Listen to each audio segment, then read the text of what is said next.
Bonjour, bienvenue dans le petit amphithéâtre pour cette première conférence expert de la matinée. Donc, conférence organisée par l'Union des annonceurs qui va nous présenter la seconde édition de l'Observatoire du marketing client. Cet observatoire a été réalisé en association avec l'Institut d'études Ginger et Mediapost Publicité.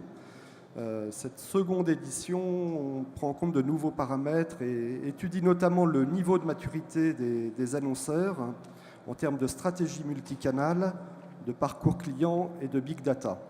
Alors, nous avons le plaisir d'accueillir Athénaïs Rigaud, directrice hors média de l'Union des annonceurs, Valérie Alaslouketas, directrice associée de Ginger, Catherine Vincent, directrice du pôle d'études et contenu chez Mediapost Publicité. Enfin, Pascal Martin, responsable CRM Nestlé Bébé. Merci.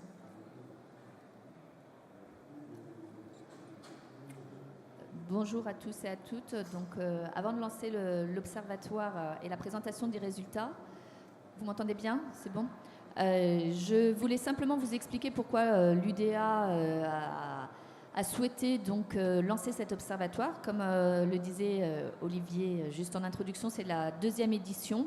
Donc nous, ce qui nous a intéressé, eh bien, c'était de proposer du contenu qui aujourd'hui est très peu disponible pour les annonceurs. Donc ça nous a paru pertinent que nous, associations professionnelles qui représentons les annonceurs, proposent et mettent à disposition des annonceurs ce contenu et surtout qu'on puisse le suivre dans le temps, parce que ce sont des sujets qui sont vraiment des sujets de fond, des sujets sur lesquels vous vous penchez tous actuellement. C'est notamment le sujet de la data, le sujet de la maturité des annonceurs en matière de constitution de bases de données uniques, en matière de compréhension du big data. Donc toutes ces thématiques sont abordées au sein de l'Observatoire. On va faire juste un extrait aujourd'hui des résultats. Donc si vous souhaitez en savoir plus, sachez que la totalité de la présentation est disponible sur nos sites internet. Je vous précise le nôtre, donc www.uda.fr, où vous aurez tout le détail. Parce que malheureusement, aujourd'hui, on est un peu pressé par le temps.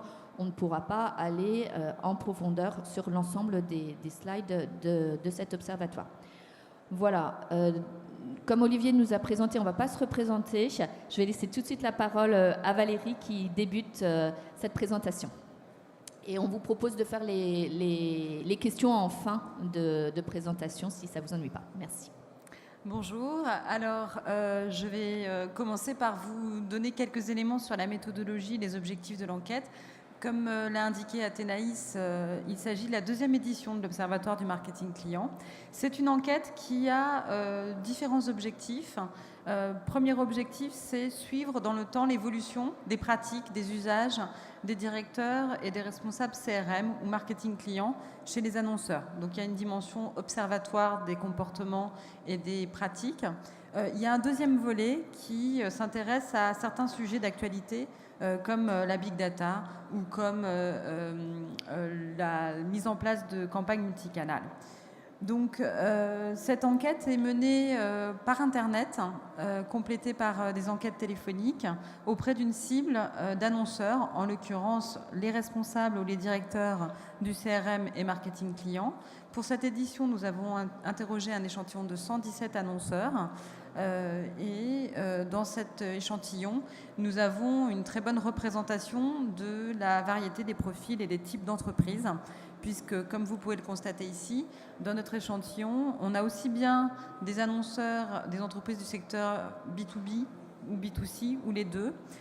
On a également une bonne représentation de différents secteurs d'activité, comme l'agroalimentaire, 17% des répondants sont dans ce secteur, l'hygiène beauté à 14%, ou l'équipement de la maison, par exemple, ou banque assurance.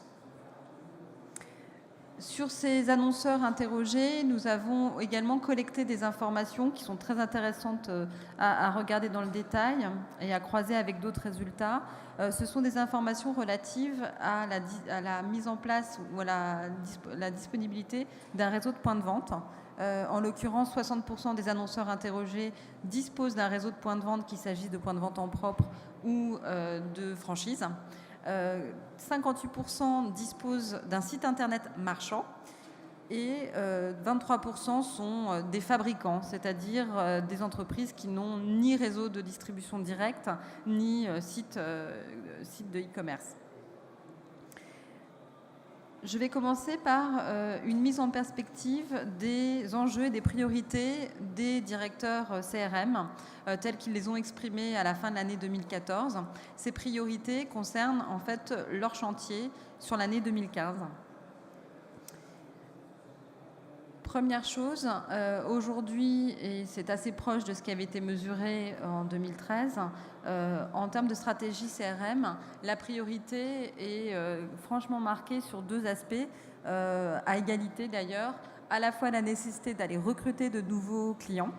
79% des annonceurs disent qu'il s'agit d'une de leurs 3 premières priorités, mais également fidéliser les clients. 78% ont également cet objectif de la fidélisation. Ce qui est intéressant de noter, c'est qu'en un an, on a une augmentation du nombre d'annonceurs qui disent avoir renforcé leurs efforts en matière de fidélisation. Alors justement, à propos de ces objectifs, je laisse un petit peu la parole à Pascal Martin, qui va émailler d'ailleurs cette présentation de témoignages basés sur l'expérience Nestlé Bébé. Je vous laisse la parole. Alors moi, je suis tout à fait en phase avec ces chiffres-là, puisqu'effectivement, ce sont les deux priorités de mon métier, très clairement, la fidélisation et le recrutement. Dans le cas de Nestlé Bébé, on est sur une cible qui se renouvelle complètement tous les ans. Donc il est clair que ma priorité opérationnelle, je dirais, c'est effectivement encore plus le recrutement que la fidélisation. Merci. Nous avons donc parlé des priorités en termes de stratégie. Les chantiers, quels sont les sujets auxquels les annonceurs s'attaquent pour l'année 2015? Eh bien, ces chantiers sont placés sous l'égide de la recherche de synergie et de cohérence dans toutes les actions menées par l'entreprise, puisque 55% des annonceurs nous disent travailler activement à l'amélioration du cycle de vie client et 51% travaillent sur les dimensions de cohérence et de synergie entre les canaux. Ça, ce sont les deux grandes priorités qui s'illustrent de manière pratique par d'autres chantiers qui forcément travaillent au service de ces objectifs de synergie des canaux et d'amélioration du cycle de vie client. C'est d'une part la refonte de la stratégie web. 44% des annonceurs disent travailler en 2015 de manière prioritaire sur ce sujet. Et 35% continuent de travailler, parce que ce n'est pas un sujet qui date d'aujourd'hui, travaillent sur la constitution d'une base de données unique. Peut-être à nouveau, Pascal, un commentaire sur ces chiffres? Oui, un petit éclairage légèrement différent. C'est vrai que j'étais un petit peu surprise de voir le mobile un petit peu en dessous des autres items. C'est vrai aussi que je suis sur une cible qui est très digitale, très mobile, addict. Et donc aujourd'hui, ça fait effectivement partie des grosses priorités. Encore une fois, ce sont des priorités opérationnelles plus que des priorités métiers, puisqu'effectivement, je suis tout à fait en phase avec le fait que les parcours clients, enfin l'amélioration du parcours client, c'est effectivement essentiellement la réflexion sur le cycle de vie qui est très très court chez nous et la consistance, en fait, la cohérence des messages et de l'information que l'on donne aux jeunes mamans et aux jeunes papas, même, puisque maintenant les pères sont de plus en plus importants dans notre cible, et pouvoir effectivement leur communiquer la même chose sur l'ensemble des canaux, que ce soit les canaux, les applications, les emails, les push, notifications, la page Facebook, c'est très important aussi pour la réassurance. Pourriez peut-être nous en dire plus, si je peux me permettre, sur justement le poids de la stratégie mobile dans votre politique CRM. Alors, vous avez développé des outils tout à fait spécifiques. On s'aperçoit effectivement que aujourd'hui, notamment sur le site internet par exemple, on a plus de personnes qui arrivent sur le site via un mobile que via un desktop. Donc on est en train de complètement changer notre façon de réfléchir aussi à la communication. C'est-à-dire quand on développe un contenu, on fait en sorte qu'il soit d'abord mobile friendly. Ça, c'est pour la partie site. Et puis, effectivement, on a 2 applications, une application grossesse et une application pour les jeunes mamans qui finalement ont énormément de succès il y a plusieurs centaines de téléchargements par jour sans une grosse médiatisation à part la communication de ces applis sur nos autres médias et sur l'App Store, bien sûr. Merci.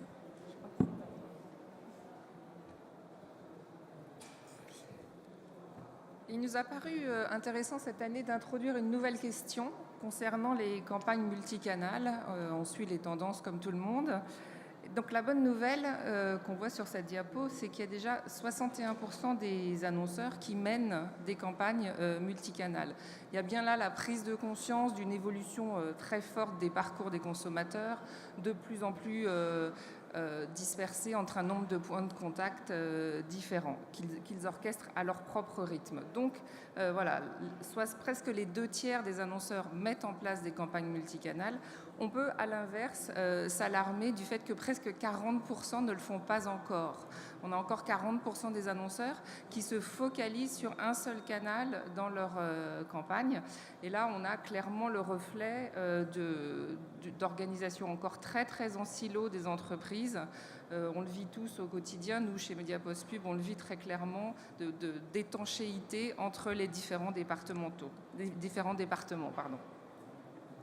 Si on regarde pour quelles raisons les annonceurs mettent en place des campagnes multicanales, il est intéressant, et c'est le reflet de ce qu'on vient de voir qu'on est vraiment sur des motivations consumer-centriques. C'est vraiment améliorer le parcours et l'expérience client pour 79% et mieux répondre aux attentes des consommateurs pour 64%.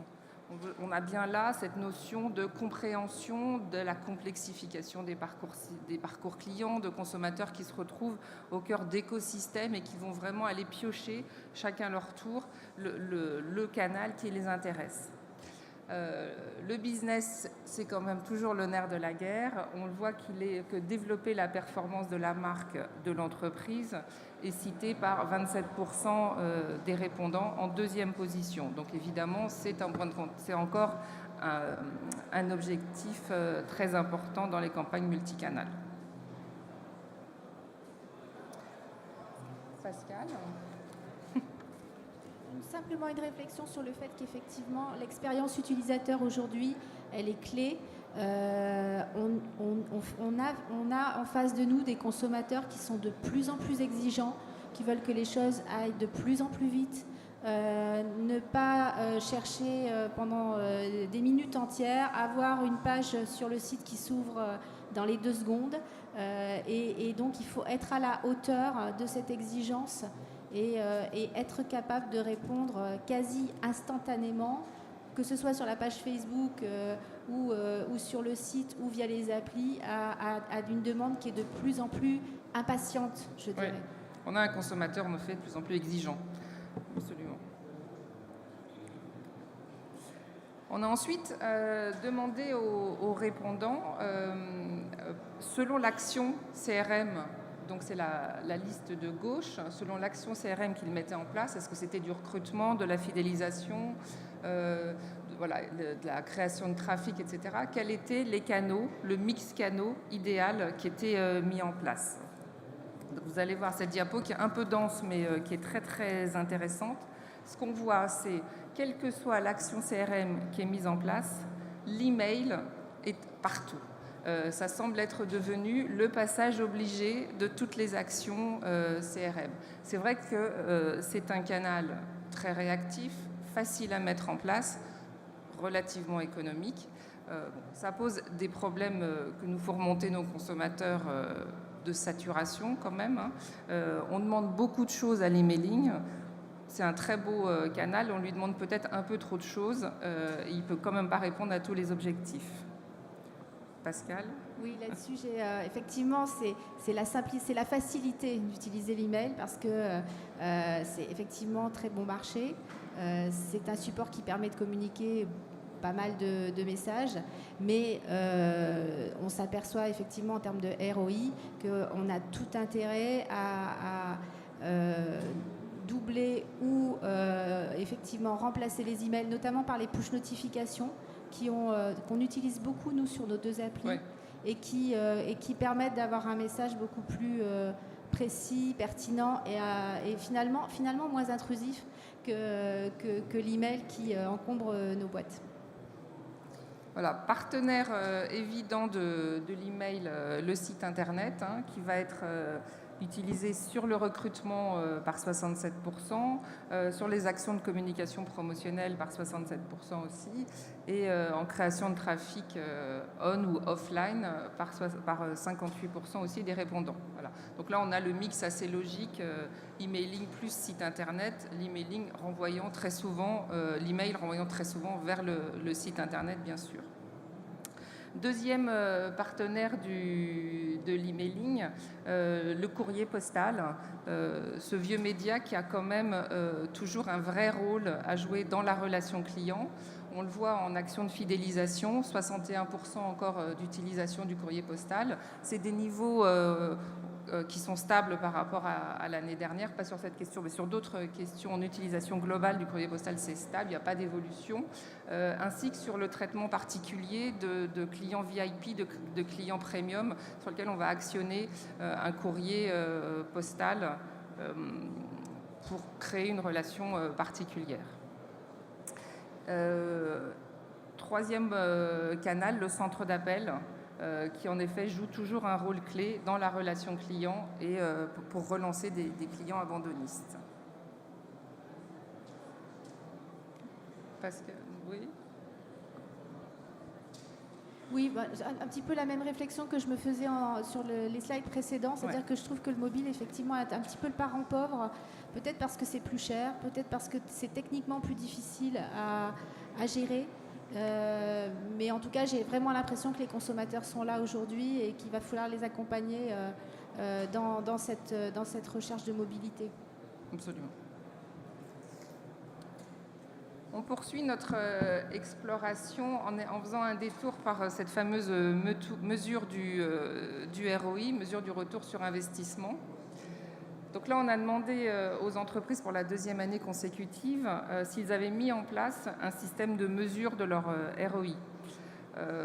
Donc la bonne nouvelle, c'est que près des 3/4 des annonceurs peuvent en effet mesurer le ROI de toute ou partie de leurs canaux. Donc c'est un peu une bonne nouvelle, un peu une mauvaise nouvelle quand même, de voir qu'il n'y a que 24% des annonceurs qui peuvent mesurer l'intégralité de leurs canaux. Donc c'est vrai que c'est compliqué, il y a de plus en plus de canaux, il y a de plus en plus de KPIs, on ne sait plus très bien ce qu'on mesure, malgré le numérique qu'on croyait hyper facile à mesurer, on est tous confrontés à des... quel est le critère que je mesure finalement? Le taux de clic, le taux d'ouverture, les likes, les partages, même sur le trafic en point de vente qu'on croyait très simple à mesurer, finalement on peut mesurer aussi énormément de choses différentes maintenant dans le point de vente. Donc voilà, on est sur une complexification et il y a encore beaucoup de travail à faire pour nous, département études et instituts d'études, pour accompagner les annonceurs sur cette mesure du ROI. Si on se dire comment on fait chez nous, on a effectivement une mesure globale du ROI du CRM, puisqu'on pousse en fait notre fichier de membres du club vers un panel consommateur et par delta, une différence exposée non exposée. On est capable de mesurer aujourd'hui l'impact business qui est une mesure un petit peu globale, mais qui nous permet de bien piloter l'opération. Voilà. C'est ce qu'on a vu effectivement dans cette étude. Les annonceurs qui ont un programme de fidélité, qui ont une base de données, vont mieux mesurer, plus facilement mesurer leur ROI, en effet. Enfin, donc on a reposé cette question sur le ROI aux annonceurs qui mettent en place des campagnes multicanales. Donc là, ça se complexifie encore, parce que déjà qu'on a du mal à mesurer quand on fait du monocanal. Là, on a 19% des annonceurs qui mettent en place des campagnes multicanales qui sont capables de mesurer l'ensemble de leurs canaux. Donc là, on est vraiment dans le nerf de la complexité. C'est vrai qu'on rêve de comprendre le séquencement, la contribution des différents canaux. Mais là, ça devient très compliqué. Mais là aussi, il y a des possibilités qui sont en train de se mettre en place.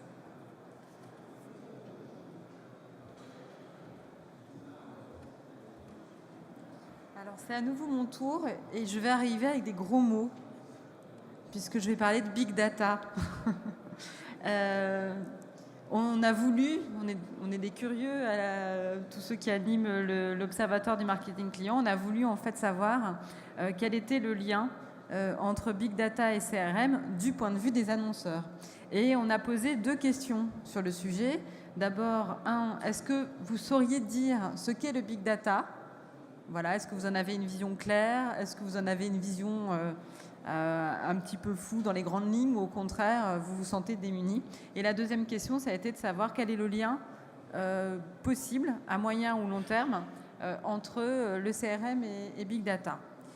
Alors, je pense que le format ne nous permet pas d'ouvrir les paris pour savoir ce que vous pensez du résultat de la question.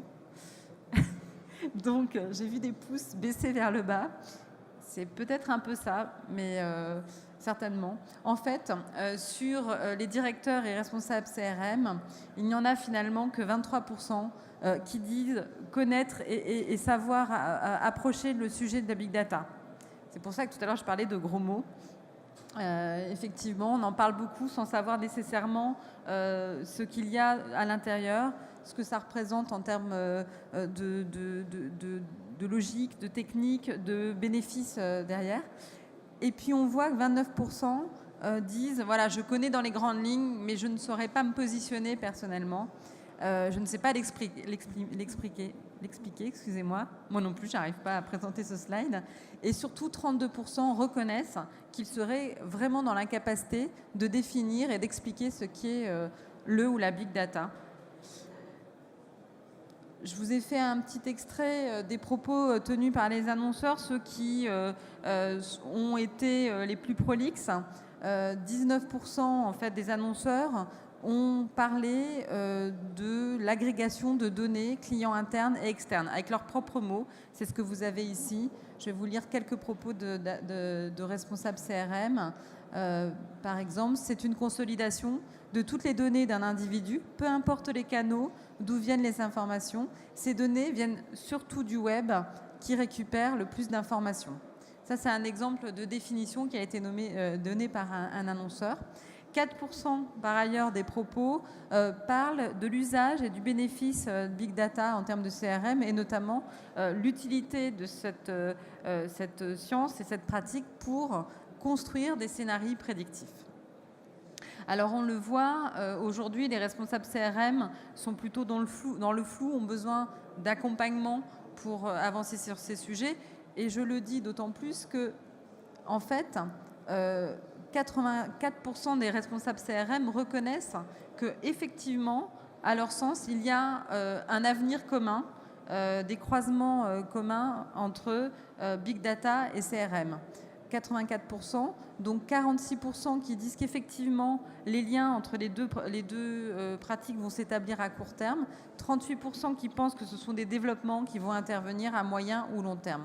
En tout cas, il y a un lien entre le sujet, mais on l'a vu aujourd'hui, les annonceurs et les responsables CRM sont plutôt dans le flou.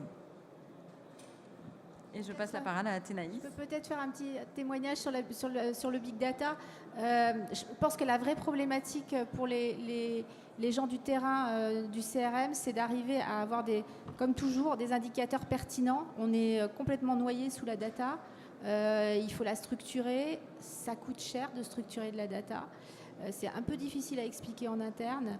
Et donc, il faut être très au clair de quelle est la donnée qui est vraiment, qu'on va pouvoir utiliser en termes de plan d'action derrière, et quelle est la donnée qui sera aujourd'hui trop compliquée à utiliser. Et si je prends l'exemple de Nestlé Bébé, pour nous, il y a une donnée qui est vraiment le big data de Nestlé Bébé, c'est la date de naissance précise du bébé, qui va effectivement nous permettre derrière de cibler et d'envoyer la bonne communication et la bonne information au bon moment et par le bon canal.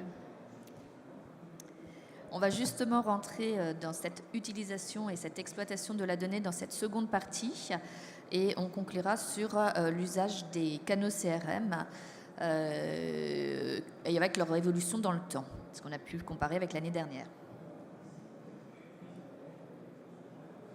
Alors, en termes d'usage de la donnée, donc, comme vous le voyez, les 2/3 des annonceurs exploitent des données qui sont très traditionnelles. Donc, on reste quand même sur des usages très classiques, à savoir, donc, ils exploitent quoi? Les données de campagne, les données issues des programmes de fidélité ou du CRM, et les données issues des ventes on et offline. Donc, voilà, rien de très innovant là-dessus, sachant que, comme vous pouvez le voir, il y a à peu près un peu plus de 4 types de données qui est exploitées par les annonceurs sur l'ensemble des données qu'on leur proposait de commenter. Ce qu'on retrouve en queue de peloton, ce sont ce que nous, on pense être des données qui vont leur permettre demain de pousser le bon message au bon moment et sur le bon canal, puisque ce sont les données de géolocalisation, donc liées au mobile, les données de display, donc tout ce qui est usage sur le web, navigation, les données sociales et les données mobiles. Donc données mobiles, là, par rapport aux données de géolocalisation, c'était plus tout ce qui avait trait aux SMS, aux flashcodes et à l'usage des applications. Donc ça, ces données-là sont à date beaucoup moins utilisées, beaucoup moins exploitées. L'analyse qu'on en fait, c'est que pour l'instant, il y a un manque de maîtrise encore de ces données, et que de ce fait, eh bien, pour le moment, les annonceurs préfèrent se cantonner à ce qu'ils maîtrisent. Est-ce que Pascal, tu veux nous donner un éclairage de ton côté? Oui, non, je pense que c'est vrai qu'on parle tous de la donnée sociale, on parle tous de l'utilisation du ciblage sur Facebook. Il faut savoir que c'est pas si facile que ça de récupérer cette donnée-là. Cette donnée-là, elle appartient à Facebook. Et je pense que c'est effectivement, on est un peu dans le rêve du CRM, à savoir pouvoir jongler avec toutes ces données internes, externes, structurées, non structurées, pour arriver à sortir l'algorithme parfait qui va nous permettre de pousser les bonnes communications. Je pense qu'on en est encore très loin, parce que c'est quand même techniquement assez difficile à faire. Alors justement, on va voir quels usages ils font de cette donnée. Donc l'usage, là aussi, les usages principaux sont très traditionnels. Aujourd'hui, les annonceurs, à partir de leurs données, qu'est-ce qu'ils en font? De la personnalisation, rien d'innovant, que ce soit de la personnalisation de messages, de la personnalisation de l'offre produit ou de la recommandation, les moteurs de recommandation tels que pratiqués par Amazon et autres, qui se développent. Tout ce qui est retargeting dans un second groupe, et à nouveau, donc tout ce qui a trait à la fois au mobile et à la donnée liée aux réseaux sociaux, eh bien, est utilisé, mais en queue de peloton. Donc, établissement de scénarios prédictifs, ils sont simplement un quart à en profiter pour proposer donc, et établir des scénarios. Pareil, à peu près 22% qui diffusent du contenu géolocalisé et 22% qui mènent des campagnes custom audience de Facebook. Donc, est-ce que tout le monde est familier avec les campagnes custom audience? Je vous rappelle, c'est comparer votre base CRM à la base de données de Facebook pour pouvoir trouver de futurs consommateurs sur cette base-là. Alors, comment on analyse à nouveau cette slide? On se dit qu'aujourd'hui, donc toujours par manque de maîtrise, les annonceurs sont dans une posture de test and learn, qu'au fur et à mesure, ils vont s'approprier ces nouvelles données, ces nouveaux moyens d'utilisation des données, et que ça va progresser, on l'espère, et on pourra le voir certainement lors des prochains observatoires. Je me tourne à nouveau vers Pascal, parce que je sais qu'elle a une utilisation de Facebook un tout petit peu différente. Oui, nous, c'est vrai qu'on est sur une cible de jeunes mamans, hein, donc 25-35 ans, très digitale, très sociale. Donc elles sont sur Facebook, ils sont sur Facebook, donc nous sommes sur Facebook et nous utilisons effectivement, on s'aperçoit aujourd'hui avec un petit peu de recul que la grande vague de l'achat de fans est un petit peu passée, qu'il y a eu quelques désillusions, je pense, côté annonceur sur ce que pouvaient apporter les fanpages en termes de CRM. Et aujourd'hui, on est devenu beaucoup plus réaliste, je pense, sur la notion de Facebook en tant que média et en tant que ciblage, puisqu'effectivement, on a la possibilité via Facebook aujourd'hui d'aller cibler de manière extrêmement fine les centres d'intérêt des gens qui sont sur Facebook et d'aller effectivement à des coûts relativement raisonnables si on n'a pas des bases de données trop fortes, trop importantes. On a la possibilité de bien utiliser Facebook aujourd'hui en termes de ciblage.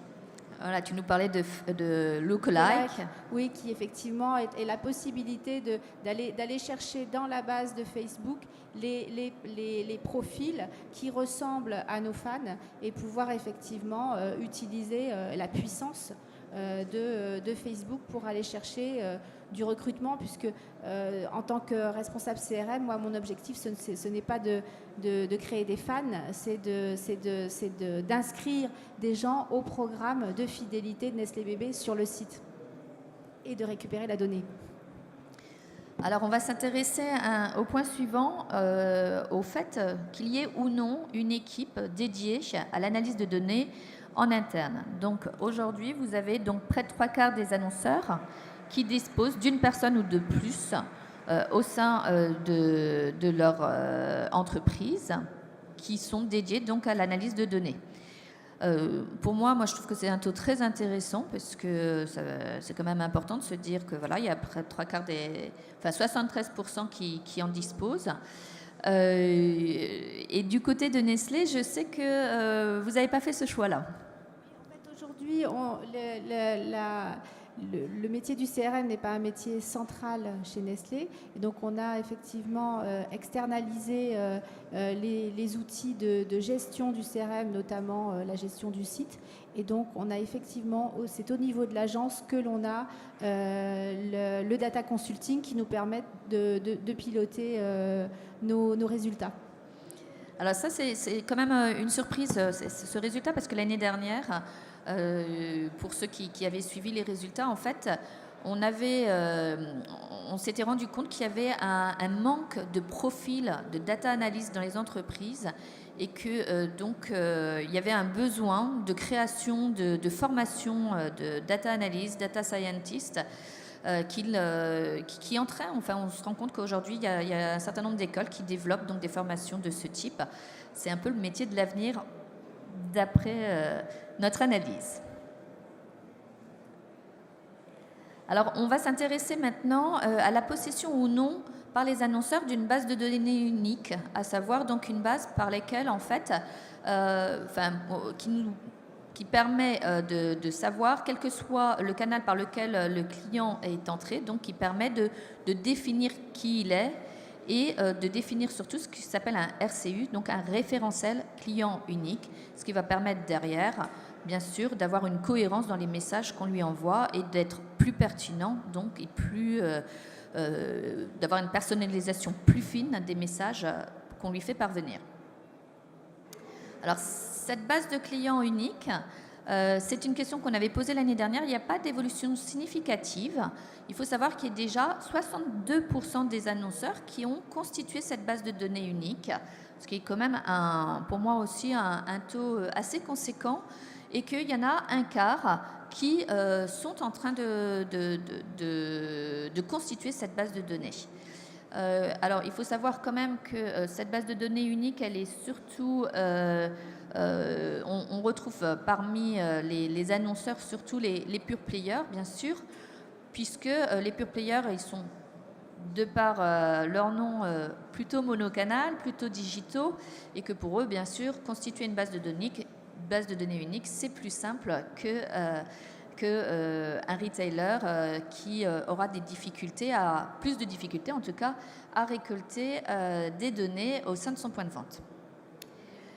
Je ne sais pas si tu souhaites. J'ai peu de choses à dire. On a effectivement une base de données unique, nourrie par effectivement beaucoup de flux, donc beaucoup de complexité pour la maintenir, mais effectivement, on a une vision unique du client. Alors, on s'est intéressé aussi, sur cette slide, à l'intégration des données sociales. Donc, Pascal l'a évoqué tout à l'heure, il y a une vraie difficulté aujourd'hui à récupérer ces informations, notamment de Facebook.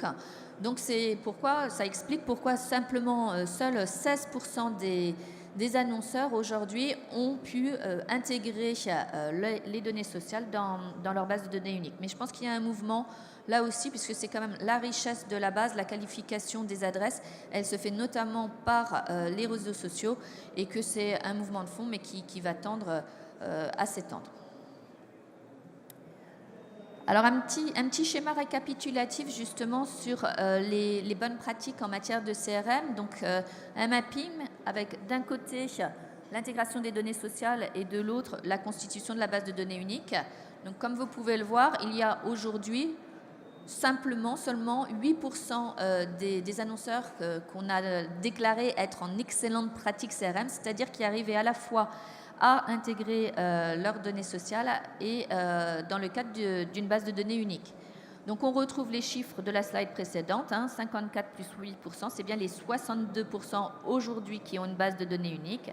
Et si on fait la somme des 2 plus 6 plus 8, c'est bien les 16% d'annonceurs qui ont réussi à intégrer les données sociales dans leur base de données.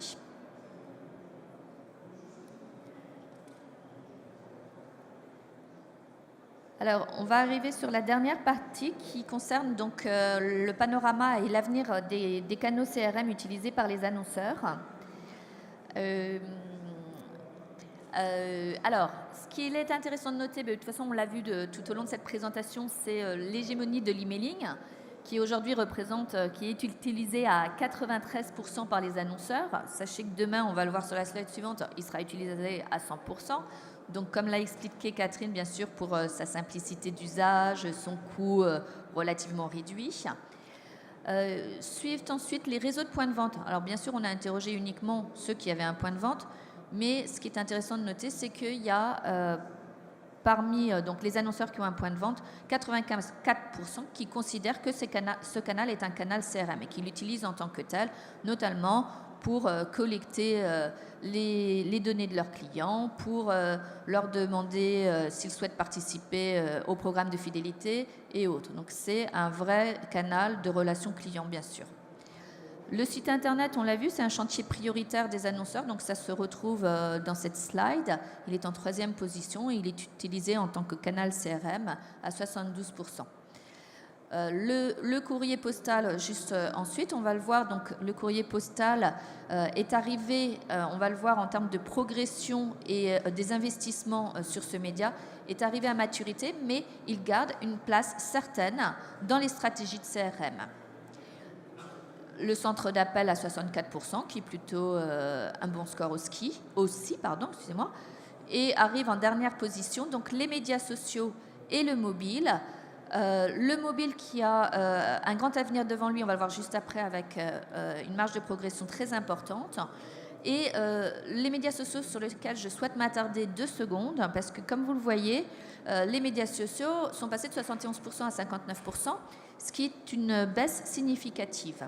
Donc on a essayé d'analyser cette baisse des médias sociaux. Pascal l'a évoqué tout à l'heure. Il y a plusieurs raisons. C'est que d'une part, tel qu'on l'a analysé, d'une part, il y a une baisse du reach naturel. On est passé d'un modèle gratuit à un modèle payant.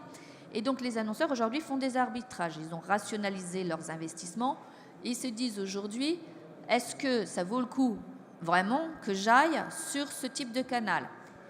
Le ROI aujourd'hui est considéré peut-être comme un peu douteux. On n'a pas énormément d'éléments sur le ROI de ce canal. Donc aujourd'hui, les arbitrages font que, alors que les annonceurs avaient déployé des stratégies sur ce canal, eh bien aujourd'hui, tel que les chiffres le démontrent, eh bien certains ont décidé d'en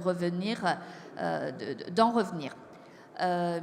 Autre point aussi qui avait été évoqué par Pascal, c'est que une fois qu'on a pris la décision et la stratégie d'aller sur ce canal, ça a un coût aussi d'entretien, d'animation de la page. Ça nécessite un community manager. Le community manager, on ne peut plus prendre le stagiaire, ça soyons clairs. Donc il y a là aussi un coût à prévoir. Donc dans le cadre de rationalisation des dépenses et d'arbitrage, il semblerait que les annonceurs aient souhaité sortir de ce canal pour, en tout cas, une partie d'entre eux. Est-ce que tu souhaites... je te dis tout ce que tu voulais dire. Excuse-moi. Alors voilà, ça c'est la slide qui est aussi très intéressante, c'est l'avenir de ces canaux et les investissements que les annonceurs prévoient sur ces canaux. Donc ce qu'on retrouve, c'est les fameux 100% sur l'emailing, 93+7. Les marges de progression, elles sont surtout sur les canaux qui aujourd'hui sont les moins utilisés, mais qui visiblement, alors c'est un petit peu contraire par rapport à ce que je viens de vous dire. Je viens de vous dire que les annonceurs se retiraient du média social, mais malgré tout, il y en a toute une autre fange qui a décidé au contraire d'investir dans ce canal. Donc il y a quand même une marge de progression sur les médias sociaux qui est importante, de 21%. Sur le mobile aussi, donc 22%, j'arrive pas très bien à voir, qui prévoit aussi d'utiliser ce canal demain. En termes d'investissement, je vous le précisais, donc le courrier postal et centre d'appel sont les canaux sur lesquels les annonceurs ont moins prévu d'investir. Ils sont arrivés à maturité.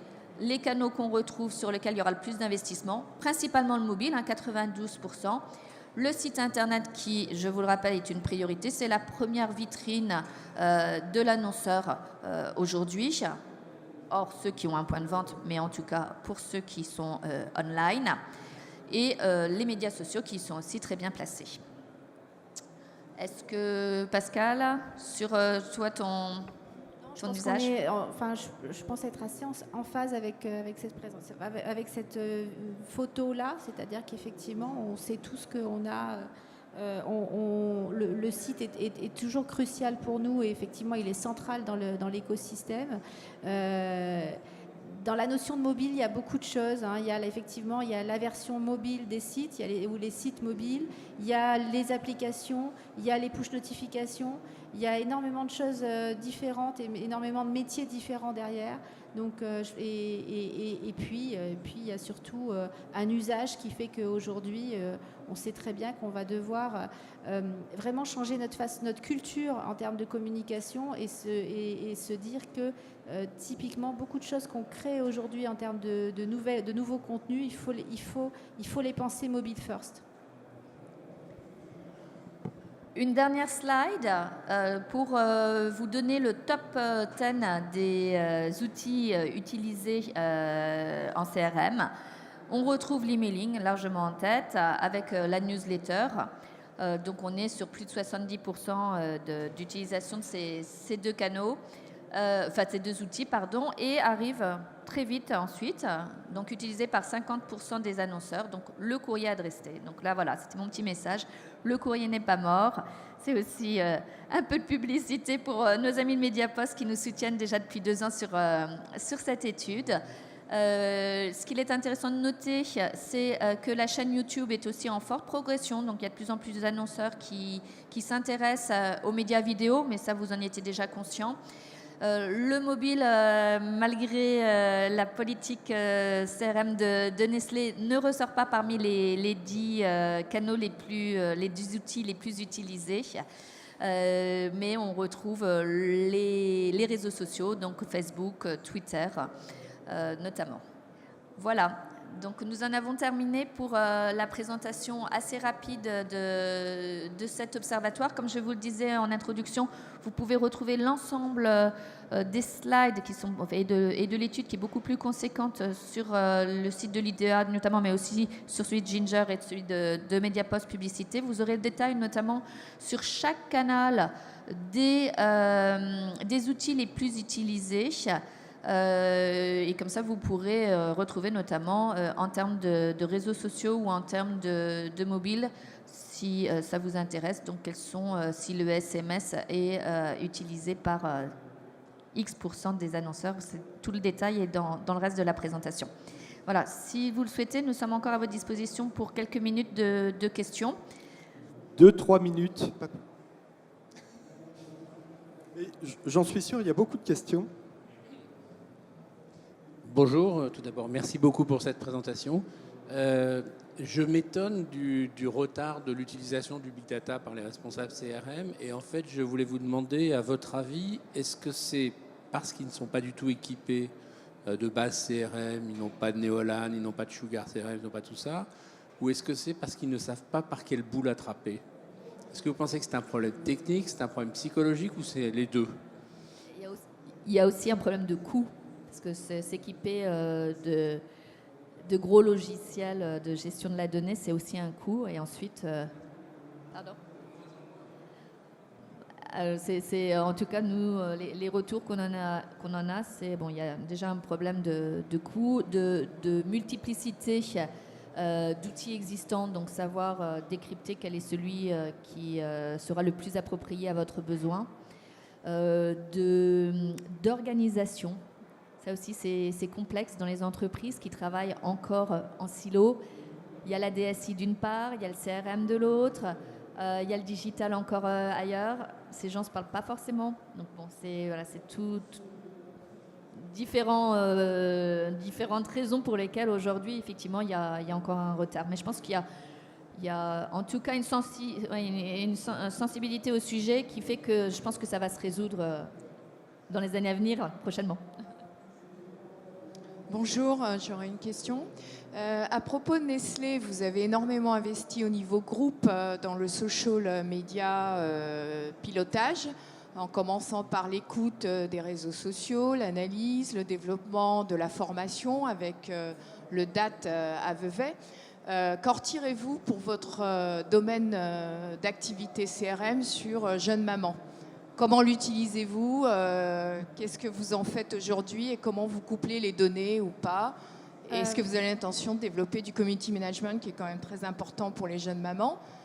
Et ensuite, l'application mobile, on a peu parlé de WhatsApp et de toutes ces applications qui sont utilisées à 80% par les jeunes mamans aujourd'hui. On sait effectivement, il ne faut pas qu'on se méprenne sur le fait que je comprenais bien pourquoi effectivement les annonceurs se retiraient un petit peu de Facebook pour les raisons qu'on a évoquées. Mais il est clair que de toute façon, en tout cas sur le cas de Nestlé Bébé et des Digital Mums, il est clair qu'on ne peut pas faire sans le social et on doit impérativement intégrer le social, Facebook et au-delà de Facebook dans notre stratégie de communication et dans notre stratégie de relationnel et de construction d'un programme de fidélité avec les jeunes mamans. Effectivement, comme vous l'avez dit, il y a une vraie maturité au niveau du groupe sur l'utilisation du social, le listening, les interactions qu'on peut avoir et le benchmark qu'on peut avoir effectivement entre activités et également entre pays, puisque effectivement il y a des situations sociales assez différentes d'un continent à l'autre, et tout ça nous permet effectivement de nous enrichir et de partager des best practices un petit peu partout, transversalement, quelles que soient les marques et quels que soient les pays. Je ne sais pas si je réponds à votre question, mais on échange énormément. On échange énormément. Merci beaucoup. On n'a plus beaucoup de temps pour des questions. Donc, en tout cas, merci pour votre expertise parce qu'il est évident que On avait besoin de vos éclairages pour bien comprendre toutes ces tendances métiers. Merci donc à l'Union des annonceurs, l'Institut d'études Ginger, Mediapost Publicité et Nestlé Bébé présente.